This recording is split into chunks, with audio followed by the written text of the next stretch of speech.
അപ്പം ഞാൻ ഇന്ന് വന്നേക്കുന്നത് ശരിക്കും പറഞ്ഞാൽ കാര്യമായിട്ടൊന്നുമില്ല, ജസ്റ്റ് ഒരു ലിപ്സ്റ്റിക് ഇട്ടിട്ട് പോവാന്ന് വെച്ചിട്ടാണ്. ഞാൻ ശരിക്കും പറഞ്ഞാൽ വർക്ക് കഴിഞ്ഞിട്ടെടുത്ത വീഡിയോ ആട്ടോ. ശരിക്കും ഗെറ്റ് റെഡി വിത്ത് മീ ഒന്നും എടുക്കാൻ എന്തായാലും പറ്റത്തില്ല, മോർണിംഗ് ഷിഫ്റ്റ് ആയതുകൊണ്ട് ഒരിക്കലും പറ്റത്തില്ല. സോ ഞാൻ ഇന്ന് ഇവിടെ എടുത്തേക്കുന്നത് സ്വിസ് ബ്യൂട്ടിയുടെ ഒരു ലിപ് ലൈനർ ആണ്, ഡാർക്ക് ചോക്ലേറ്റ് ഷെയ്ഡാണ്. ഇതെൻ്റെ ഫേവറേറ്റ് ആണ്. ഓൾറെഡി ഞാൻ റീസ്റ്റോക്ക് ചെയ്തിട്ട് 4-5 എണ്ണം വാങ്ങിച്ചു വെച്ചിട്ടുണ്ട്, because it is my favourite. So അടുത്തത് ഞാൻ ഇതിനൊപ്പം പെയർ ചെയ്യുന്നത് മാഴ്സിൻ്റെ തന്നെ മാറ്റെ ഒരു ന്യൂ ലിപ്സ്റ്റിക് ഷെയ്ഡാണ്. സാധാരണ ഞാൻ വാങ്ങിക്കുന്ന ലിപ്സ്റ്റിക് ഒന്നും എനിക്ക് ചേരാറില്ല. ഞാൻ അതിൻ്റെ ഒപ്പം ലിപ് ലൈനർ വെച്ചിട്ട് അഡ്ജസ്റ്റ് ചെയ്തിട്ട് യൂസ് ചെയ്യലാണ് പതിവ്.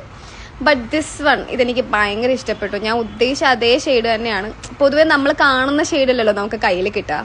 ബട്ട് ദിസ് വൺ ഇതെൻ്റെ ഫേവറേറ്റാണ്. ഇതെൻ്റെ ഫേവറേറ്റ് ലിസ്റ്റിൽ ഓൾറെഡി ഞാൻ എടുത്ത് വെച്ചിട്ടുണ്ട്. ഇട്ട് കഴിഞ്ഞതിന് ശേഷം ജസ്റ്റ് അതിൻ്റെ മുകളിൽ കൂടെ ജസ്റ്റ് ഒന്ന് ലൈനർ കൊണ്ട് ഒന്നും കൂടി ചെയ്ത് കൊടുക്കുമ്പോൾ ജസ്റ്റ് ഒരു പെർഫെക്റ്റ് ലുക്ക് കിട്ടും. പിന്നെ അത് മാത്രമല്ല ഡെയിലി വെയറിന് പറ്റിയ ലിപ്സ്റ്റിക്കാണ്. അതുപോലെ തന്നെ ഇതൊരു നോൺ സ്പോൺസേർഡ് വീഡിയോ ആട്ടോ. ഇത് എനിക്ക് ആരും ഫണ്ടൊന്നും വന്നിട്ട് ഞാൻ ഇടുന്നതല്ല, ജസ്റ്റ് ഫോർ റെഫറൻസ് അതിന് വേണ്ടി ഇടുന്നതാണ്. അപ്പോൾ ബൈ.